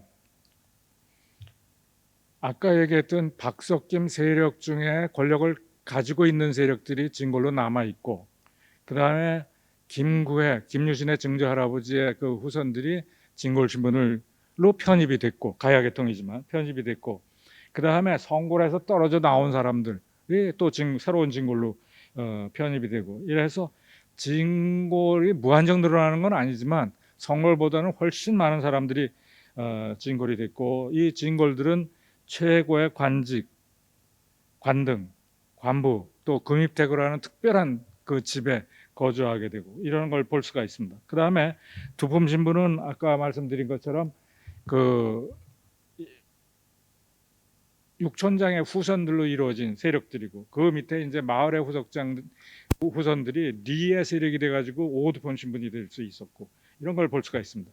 그러니까 신라의 골품 신분 자체가 건국 때 만들어진 육촌과 사로국의 관계 이런 것들하고 다 연결이 되면서 이렇게 이어지고 있는 걸 볼 수 있습니다. 율령의 내용이 그런 역사적인 유산들을 반영해서 만들어진 걸 생각할 수 있습니다. 여기에서 이 골품 신분과 관등과의 관계 이런 걸 보겠습니다. 신분이 진골의 경우에는 이 1등급인 이벌천까지 올라갑니다.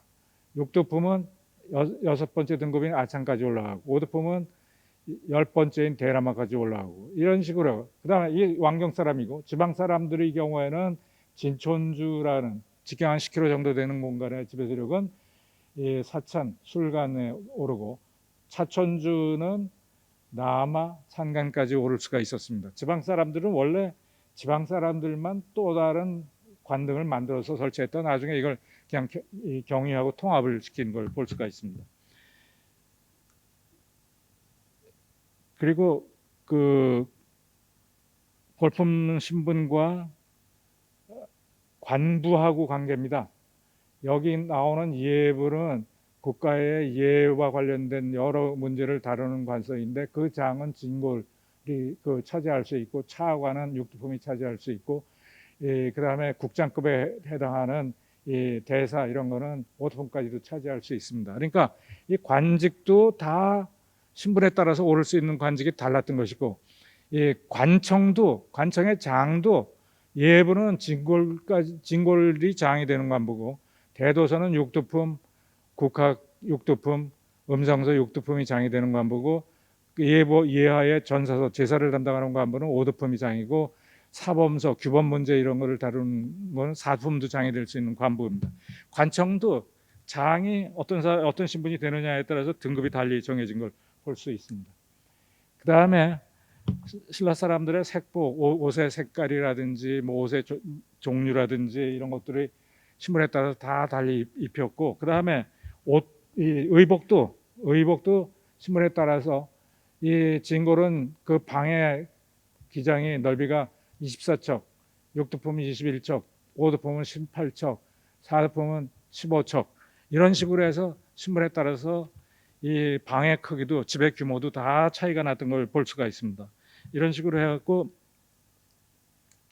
신라는 이 골품제에 의해서 또 율령으로 그 묶여진 골품제에 의해서 신라 사람들의 일상생활에서부터 시작해서 정치적인 활동까지도 다 규제가 됐고, 그것이 바로 율령 속에 다 들어있는 내용들이라고 하겠습니다. 예, 율령에 의해 편성된 왕경의 구조, 이게 다 골품제하고 연결이 되는 거죠. 조금 전에 말씀드렸던 요 삼궁에 성골이 살고, 왕도에 진골이 살고, 부의 중심에 육두품이 살고, 리의 중심에 오두품이 살고, 이런 식으로 골품제가 편성이 됐습니다. 그리고 이 지방으로 내려가면은 지방에 현재도 지방에 리가 있습니다. 직경 한 3-4km 되는 공간인데, 요거는 신라 시대에는 그냥 편의상 자연천이라고 불렀는데, 여기에 장들은 요즘으로 따지면 지방의 리장 정도는 차촌주고, 그 다음에 직경 한 10여 킬로 요런 촌들은 행정촌이라고 편의상 부르는데, 요 안에는 세력은 진촌주, 요즘으로 따지면 면장 정도입니다. 그리고 그 행정촌 몇 개가 모여서 현이 되고, 행정촌 몇 개가 모여서 군이 되고, 행정촌 몇 개가 모여서 주의 주치가 되고, 소경도 행정촌 몇 개가 모여서 소경이 되고, 이런 식으로 했습니다. 그래서 이 관직들이 다 신분이 다릅니다. 주의 장관은 진골, 군의 장관은 태수는 육두품, 현의 장관은 육두품, 오두품, 뭐 이런 식으로. 이 행정촌의 장들은 지방의 경우에 오두품 대우를 해주는데 실제는 사두품적이고, 그 다음에 지방의 자연촌은 이 사두품 대우를 해주는데 사실 왕경으로 가면은 신분이 지방 사람들은 한 단계 더 낮아지는 이런 현상들을 볼 수가 있습니다. 이런 내용들이 법흥왕이 반포한 율령 속에 다 들어 있었다고 생각이 됩니다. 이제 두 번째로 신라의 율령 반포와 사회적인 변화에 대한 걸 말씀을 드리도록 하겠습니다.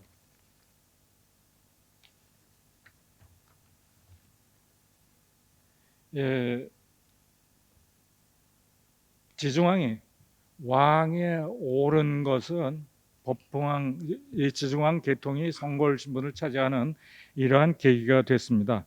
지중왕이 왕에 오르고서 왕권을 강화시키기 위해서 몇 가지 조치를 취한 걸 볼 수가 있어요. 상복법을 만들었다든지 뭐 이런 것들은 뭔가 그 왕권을 다른 사람들보다 뭔가 좀 높이기 위해서 법을 만들었는데, 그 중에 하나가 상복법이고 이런 거 아닌가 생각이 되는데, 지중왕 때에도 한 일들이 많습니다. 군 몇 개를 모아서 주를 설치하고, 새로운 통치 조직이 만들어진 거죠.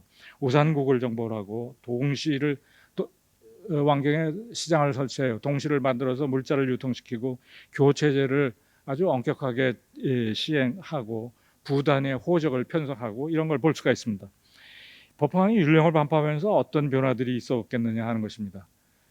바로 율령 속에 골품제, 색복제도, 관직제도, 관등제도, 관부제도 이런 것들을 다 넣어가지고 국가 통치 체제를 율령 체제로 바꾼 것이죠. 신라가 율령 국가로 넘어선 걸 생각을 할 수가 있습니다.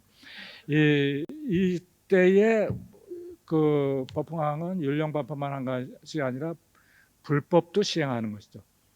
520년에 율령을 반포하고 그 8년 뒤인 527년에 불법을 공인을 하죠. 불교를 공인해 줍니다. 국가에서. 그다음에 가야와의 관계도 긴밀하게 추진합니다. 법흥왕이 가야의 여러 소국들을 이렇게 통제를 해요. 부용을 시킵니다. 속국으로 만들어요. 그래가지고 고령의 대가야하고 김해의 금관가야를 남국, 북국, 남국으로 이렇게 해갖고 왕이 통제합니다. 이 가야 세력을 직접 아직 정복한 건 아니지만 이제 신라의 명령을 듣는 나라가 됩니다. 그리고 법흥왕은 삼국사기엔 찾아볼 수 없지만 화랑색에 보면은 법흥왕이 제대제를 칭합니다. 제대제를 칭해요. 그러니까 율령을 반파하고 칭제 권원을 하게 되는데 그 제대제를 칭하면서 왕의 권위를 전에 그 마리깐 이런 권위보다도 훨씬 더 높이고 있는 걸 볼 수가 있습니다. 이 법흥왕의 경우에는 왕릉을 대릉원 근처, 황남대청 근처에 만들지 않고 애공사 북봉이라고 해갖고 이 김춘추 태조무열 대왕릉이 있는 서학동 그 지역으로 고분을 옮깁니다. 이 법흥왕의 고분은 규모도 크지 않아요. 규모도 줄어듭니다. 지금 법흥왕릉이라고 단정하는 지역은 제가 이야기하는 것인데 다른 사람들은 이런 얘기를 하지 않습니다. 그런데 이 태종무역랑릉이 어디에 위치했느냐 하는 이 기록을 보면은 애공사 동쪽, 영경사 북쪽 뭐 이런 기록이 나오고 있습니다. 법흥왕릉도 애공사 북쪽이에요. 그러니까 애공사나 영경사라는 절을 기점으로 해서 법흥왕릉, 진흥왕릉, 진지왕릉, 태종무열왕릉이 만들어진 걸 볼 수가 있습니다. 서로 떨어져 있잖아요. 서학동에 가면 태종무열왕릉 그 서쪽에 언덕이 있는데 언덕에 4개의 고분이 있습니다. 가장 위쪽에 법흥왕릉, 그 다음에 진흥왕릉, 진주왕릉, 그 다음에 이 태종무열왕의 아버지인 용수, 진지왕의 아들인 용수의 능이 있다고 생각되고 바로 이게 한데 뭉쳐 있습니다. 왕릉들이. 이렇게 하면 설명이 됩니다. 그 다음에 진흥왕대로 넘어가도록 하겠습니다.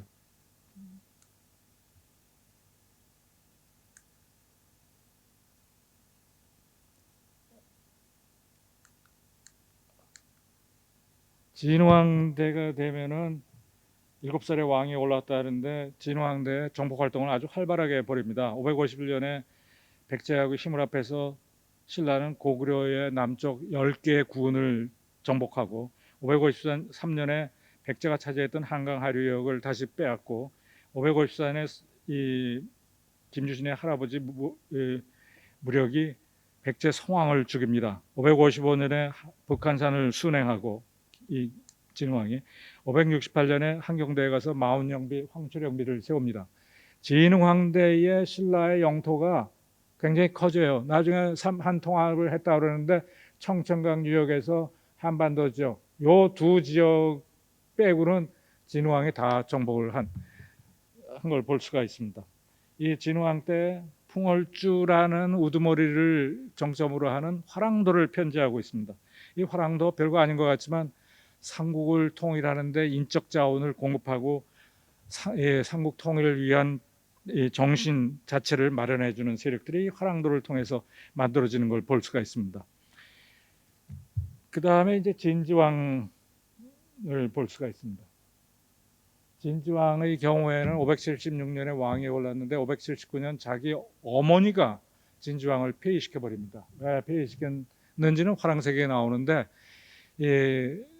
사도 태후의 조카 미실이라는 여자가 있는데 그 미실을 진지왕이 왕비로 삼기로 했고 왕에 올랐는데 왕에 오른 다음에 원래 부인인 지도 부인을 사랑하고 미실이라는 여자를 왕비로 안 삼아요. 그래가지고 쫓아내는 장면이 화랑색에 나오고 있습니다. 왕의 지위는 매우 약화되어 있는 건 분명하지만 성골 왕의 자리 자체는 강력한 권력을 행사할 수 있었던 걸 생각할 수가 있습니다. 그 다음에 진표왕의 경우에는 왕에 오르는 순간 자기 두 동생을 갈문왕으로 책봉하고 이 갈문왕들은 사량궁, 양궁 이런 데 아마 살았을 겁니다. 그리고 이 진표왕의 경우에 자기 동생들 2명, 삼형제가 아들을 못 낳습니다. 이 진평왕에 고민이 생기는 거예요.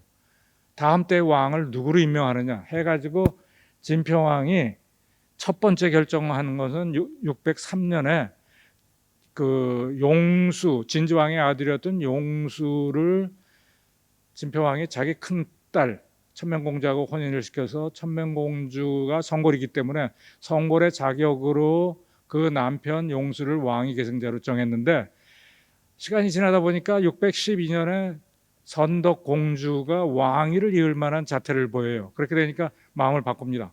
여자지만 성골을 왕으로 세우자 해갖고 선덕공주를 왕위 계승자로 정하고 612년에 용수와 그 아들 김춘추 천명공주를 출궁을 시킵니다. 그래서 천명공주도 이제 진골로 떨어지고 용수는 왕위 계승권을 잃고 김춘추도 어쩌면 그냥 자기 아버지가 왕위에 올랐으면 왕위에 오를 수 있었는데 이제 왕위 계승권에서 멀어지는 일이 벌어집니다. 화랑색에 나오는 이야기입니다.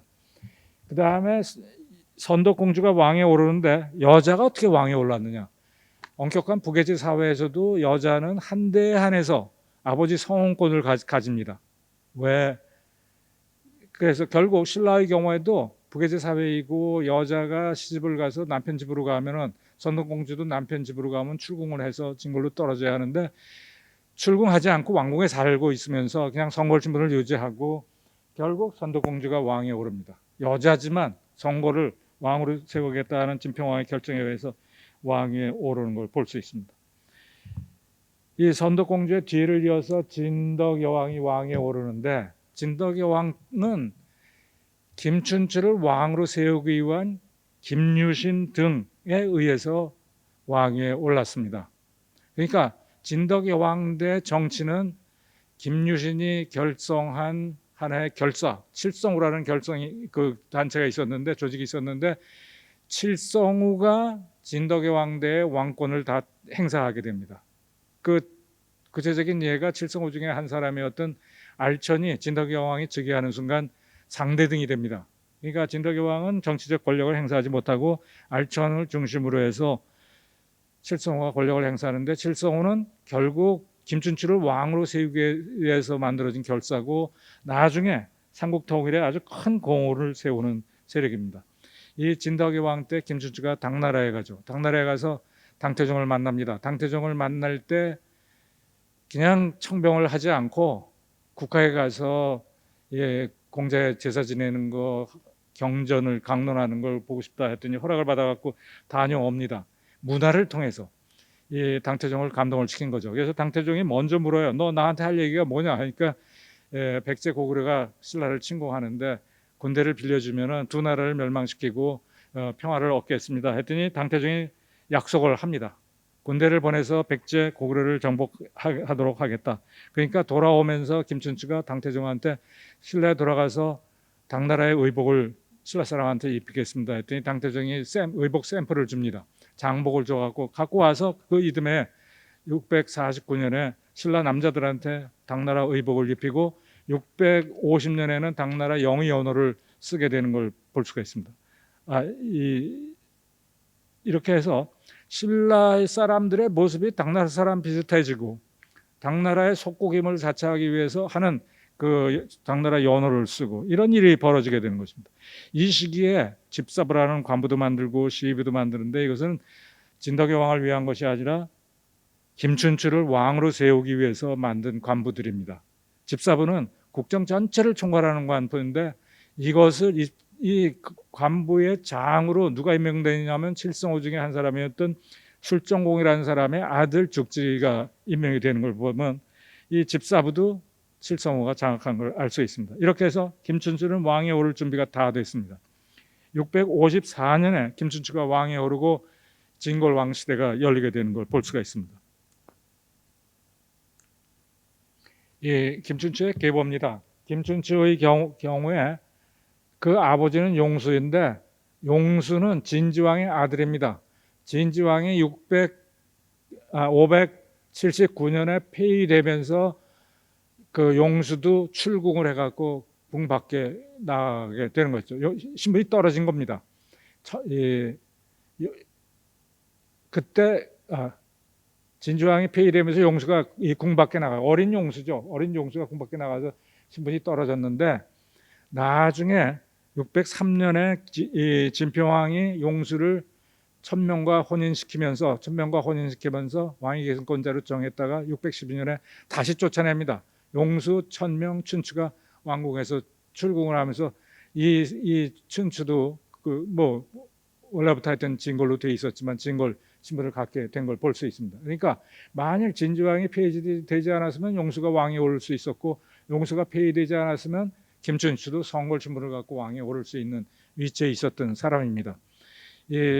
김춘추는 이러한 신분적인 배경, 말하자면 성골 마지막 왕이었던 선덕의 동생이었던 이 친동생은 아니지만 사촌 진덕과는 가장 가까운 혈족 관계에 있었던 사람입니다. 그래서 진덕왕이 세상을 떠나고 춘추를 왕으로 올리는데 사실 그게 쉽진 않았죠. 비담이 난을 일으키고 상대등 비담이 반란을 일으키고 그런데 김유신을 중심으로 한 칠성우가 비담의 난을 진압하고 김춘추를 왕으로 모시게 되고 진골왕 시대를 열게 됩니다. 이 진골왕 시대에 김춘추가 당나라의 도움을 받고 김유신의 그 보좌를 받아가지고 백제를 정복하는 걸 볼 수가 있습니다. 560년에 백제를 정복하고 몇 년 후인 668년 김춘추의 뒤를 이어지기 위한 문무왕이 고구려를 평정해서 삼국 통일을 하게 됩니다. 삼국 통일이라는 표현을 저는 안 쓰는데 왜 안 쓰냐면은 고구려 전체를 장악한 것이 아니라 한반도 북쪽 지역은 또 장악을 못해서 그저 삼국사기 그 화랑세기 삼국유사에 나오는 삼한이라는 표현을 써서 삼한통합이라고 하는 것입니다. 이 화랑세기를 통해서 보면은 삼한통합의 먼 출발을 볼 수가 있습니다. 609년에 김유신이 화랑도의 부제인 우두머리에 다음 가는 부제가 됐는데, 그때 낭도들이 골품을 다투고 뭐 파를 다투고 뭐 그러니까 야단을 치면서 우리가 고구려 백제를 평정하면은 평화를 얻을 수 있고 부귀를 얻을 수 있다. 어찌 그 고구려 백제 평정을 꿈꾸지 않느냐, 이런 그 이야기를 하고 이것을 화랑들이 받아들이게 됩니다. 삼한통합, 삼국통일을 꿈꾸는 그 꿈을 김유신이 609년에 만들어서 화랑도들한테 퍼뜨렸습니다. 그것이 계속 이어진 거죠. 김유신을 추종하는 화랑들에 의해서 이어져 가지고 삼국통일의 정신적인 그 호국의 정신이 만들어지는 걸 볼 수가 있습니다.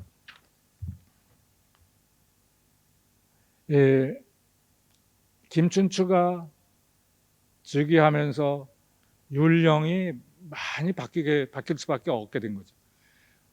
이 법황이 반포한 율령은 성골을 만들기 위해서 그 제정이 된 것인데, 성골이 사라지고 진골이 왕이 올랐어요. 그렇게 되니까 진골 왕을 중심으로 한 율령들이 안 만들어질 수가 없게 되는 것입니다. 하여튼 이 시기에 그 새로운 율령을 만들고 삼국 통일을 시작하고 이런 사람들이 김춘추를 중심으로 한, 김유신을 중심으로 한 이 칠성우들, 이런 사람들입니다. 그러니까 여기에서 우리가 한 가지 생각할 거는 율령이 있기 때문에 모든 것이 만들어진 것이 아니라, 율령은 그저 하나의 필요 조건, 국력을 강화하고 왕권을 강화하고 왕위를 안정된 신성한 것으로 만드는 조건은 제공하지만, 나라를 지키고 이끄는 것은 충분 조건은 사람들이라 하는 것입니다. 고구려나 백제도 율령이 있었어요. 그런데 고구려는 영계소문이 정권을 전제하고 영계소문이 죽자 그 아들들이 서로 정권 쟁탈전을 벌이고, 백제의 의자왕이 올라서 처음엔 정치를 잘하고 그랬는데 나중에 신하들의 말도 듣지 않고 황혼무도해지고 해서 결국 사람 때문에 나라가 망한 거죠. 신라도 율령은 하나의 삼국 통일을 하고 진골왕 시대가 새롭게 열리는 필요 조건쯤은 됐지만, 새로운 시대, 삼국 통일하고 새로운 시대를 여는 것은 충분 조건은 바로 김춘추, 문무왕, 김유신을 비롯한 칠성우 이런 사람들이었다 하는 것입니다. 특히 문무왕이 세상을 떠나면서 681년에 율령에 개장할 것은 개장해라 하는 거는 삼국 통일 후에 정말 율령 개정이 필요했던 걸 말하는 것입니다. 여기 그 율령 개정을 이야기한 무무왕의 능입니다. 대왕암 가운데. 여기에서 진고랑 시대의 사회 변화랄까 이런 거를 볼 수가 있습니다. 이 진고랑 시대가 되면은 통치 체제가 한 단계씩 다 높아집니다. 왕경의 경우에는 4단계 꼭대기에 5단계 왕이 있고, 지방의 경우에는 현이 하나 더 설치돼요. 현 단계가 군 안에 현이 설치돼서 지방행정 조직은 왕까지 가려면은 5단계 조직이 만들어지는 걸 볼 수 있습니다. 그러니까 촌락사회 단계 2단계 조직, 소국 단계 3단계 조직, 이렇게 해서 점점점 늘어나서 삼국을 통일한 다음에 고구려 백제 옛 땅까지 다 지배하는 과정에 현이 설치되고 6단계 지방 통치 조직이 만들어지는 식으로 이 누층적으로 정치 조직이 발전해 나가는 걸 신라에서 볼 수 있습니다. 삼국 통일 후에 영토가 대체로 황초령비, 마원령비가 있던 황경도 지역, 그 다음에 청천강 하류 지역까지가 신라의 영토가 아닌가 생각됩니다. 이렇게 해서 신라 영토가 확장이 되는 걸 볼 수 있습니다. 그 안에 많은 사람들이 살게 됐던 것이죠. 이게 조금 지나갔네요.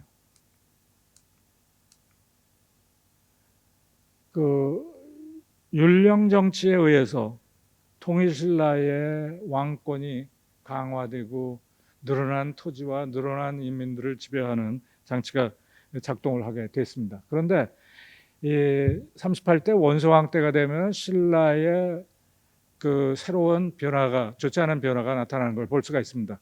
원성왕이 왕에 오르는 순간 김주원하고 왕위 계승전을 벌였는데, 김주원이 쫓겨나고 김춘추의 직계 후손인 김주원이 쫓겨나고 내물왕의 후손인 원성왕계가 왕위를 장악하게 되는데, 이 38대 원성왕에서 48대 문성왕까지 11명의 왕 사이에 몇 명이 왕위 계승전에 의해서 왕위에 오르는 걸 볼 수가 있습니다.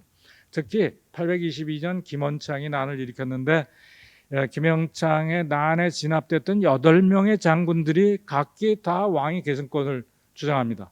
원성왕의 후손들이었어요. 그렇기 때문에 원성왕을 기점으로 한 그 후손들이 왕위 계승권을 주장하면서 왕위 계승전을 벌이는 이 시대의 중앙정부의 통제력이, 지방에 대한 통제력이, 이런 것들이 매우 약화되는 걸 볼 수 있습니다. 그 과정에 사람들이 옷도 율령에 의한 것이 아니라 자기 마음대로 그 옷을 입었던 것 같아. 중국제 수입해 입고. 그래서 흥덕왕이 색복 등에 대한 금령을 새로이 내리는 걸 볼 수가 있습니다. 846년에 장보고가 난을 일으켰는데 중앙정부에 난을 진압할 군대가 없어요. 그래갖고 지방의 군대를 동원해서 겨우 직접 장보고의 난을 진압한 것도 아니고 장보고를 암살해가지고 난을 진압하는 일이 벌어지는 걸 볼 수가 있습니다. 이 원성왕계의 왕위 계승전으로 신라의 율령 정치는 무너지는 걸 볼 수가 있습니다. 그 다음에 49대 헌강왕부터 56대 경순왕까지 기간 동안의 역사를 볼 수가 있습니다. 헌강왕대에 여러분들 잘 아는 이야기일 겁니다. 헌강왕이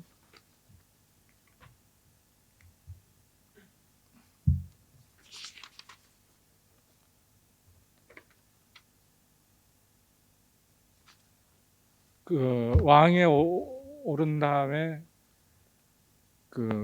신라에 서울에 스스로 밥을 하고 나무를 떼고 연기를 내지 않고 스스로 밥을 하고 노래소리가 막 울려 퍼지고 이런 이야기들이 아마 들었을 겁니다. 신라 이야기하면은 신라의 평화가 그때 온 것이다, 이런 얘기를 한 걸 들었을 줄 압니다. 그런데 실제 이 헌강왕 때 사람들이 스스로 밥을 해 먹고 연기가 안 나고 노래소리가 들리고 이런 거는 나라가 망해가는 징조라고 볼 수가 있겠습니다. 왜냐하면 이때쯤 되면은 신라가 망할 거라 해갖고 왕경에 살던 지배 세력들이, 많은 사람들이 지방으로 도망을 가고, 자기가 지방에 땅도 있고 노베 있고 해갖고 자기 근거지가 있는 지역으로 왕경 사람들이 많이 도망을 했습니다. 바로 이런 상황이 벌어졌는데 왕은 뭣도 모르고 월성에 올라가고 월성 꼭대기에 올라가고 평화가 온 것처럼 이야기를 하니까 그 시중이라는 사람이 옆에서 맞장구를 치고 그러는데, 사실 신라에 밥해 먹을 사람들이 거의 사라져 버린 거죠, 왕경에. 그러니까 밥하는 걸 볼 수가 없게 되는 것입니다. 이게 진석이왕 때쯤 되면은 그 지방에서 조세 공부가 올라오지 않았고 국고가 텅 비었다고 이야기를 하는 걸 볼 수가 있습니다. 주현의 반을 이제 상실하게 됩니다. 891년쯤 되면은 왕이 지배할 수 있는 주와 군, 현이 반 정도는 다 이제 다른 사람들이 다 성주 장군을 칭하면서 왕명을 받들지 않아요. 892년에는 견훤이 후백제를 세우고 901년에는 궁예가 왕을 칭하게 되고 927년에는 견훤이 이 골부, 그러니까 영천에 와서 머물다가 그해 11월에 서울로 왕경으로 쳐들어와서 경혜왕을 죽이고 경순왕을 채워놓고 갑니다. 935년에 경순왕이 그 신료들을 거느리고 고려에 항복을 하게 되는 것이죠. 이렇게 해서 935년을 기점으로 해서 신라의 율령은 다 무너집니다.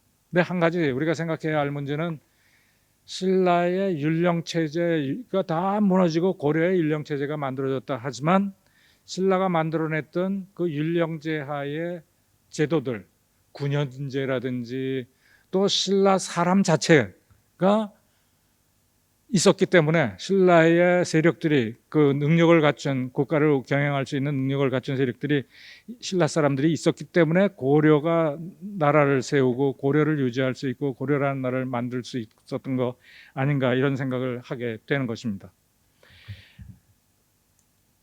다음 세 번째로, 이것은 그동안 대한민국 역사에서 별로 생각을 안 했던 문제인데 말씀을 드리겠습니다. 한민족의 시조는 누구인가? 여러분들 다 답이 있을 줄 압니다. 1949년 10월 3일 제1회 개천절 행사를 했습니다. 우리 당군을 시조로 하는, 당군이 우리의 하나님이다 하는 노래를 부르면서, 개천절 노래 부르면서 이 개천절 그 행사를 가졌는데, 그때부터 국가가 주도해가지고, 뭐 그 전서부터 단군을 민족의 시조로 이야기해온 견해들이 있고 그렇지만, 단군이 한국인의 시조다 이렇게 생각을 할 수 있지만, 사실 대한민국 사람들의 그 인구조사 결과를 보면은, 1985년 결과를 보면은 274개 성 중에 김씨, 이씨, 박씨, 최씨, 정씨, 대체로 신라의 종성과 육부성에 속한 성씨를 가진 사람들이 전체 인구의 한 54%가 되고 있습니다. 고구려나 백제 사람, 고조선 사람을 시조로 하는 성을 가진 사람을 찾아보기가 어렵습니다. 이 이야기는 뭐냐 하면, 결국 한국인의 뿌리가, 한국인의 기원, 한국인의 오리진이 신라에 있는 것을 우리가 생각하게 만드는 것입니다. 그동안 이런 얘기를 하면은 뭐라고 그러냐 하면은, 조선시대 족보를 위조하고, 뭐 1908년에 9년이에요. 그 민족법을 시행하면서 성이 없던 사람들이 그 성씨를 갖게 되면서 그런 일이 벌어졌다 이렇게 얘기하는데, 그렇더라도 족보 위조 다 인정합니다. 민족법 만들 때 성이 없던 사람 성 가진 거 다 인정하지만, 실제 조선시대도 그렇고 이 고려시대도 그렇고 고려 묘지명이라든지 이런 데 보면은 묘지명에 나오는 400 몇십 명 인물 중에 반 정도는 신라 사람을 시조로 하는 성을 가진 걸로 또 나오고 있습니다. 고려시대에도. 조선시대에 성을 가진 사람의 반 정도 아마 그럴 겁니다. 지금도 그래요. 바로 이러한 한국인의 다수가 신라인을 시조로 하는 성을 가진 현상, 사회적인 현상을 누군가 대한민국 역사학계에서 설명을 해야 한다고 생각됩니다. 역사가 왜 필요한 겁니까? 우리의 뿌리를 찾는 것도 그 중에 하나라고 생각합니다. 지금 족보 위조 때문에 그랬다 이런 식으로 이야기할 것이 아니라, 누군가 한국 역사학계에서 현재 한국인의 다수가 신라인을 시조로 하는 성씨를 가진 이유, 그런 사회적 현상을 설명하는 때가 돼야 하겠다 하는 것입니다. 이상 마치겠습니다.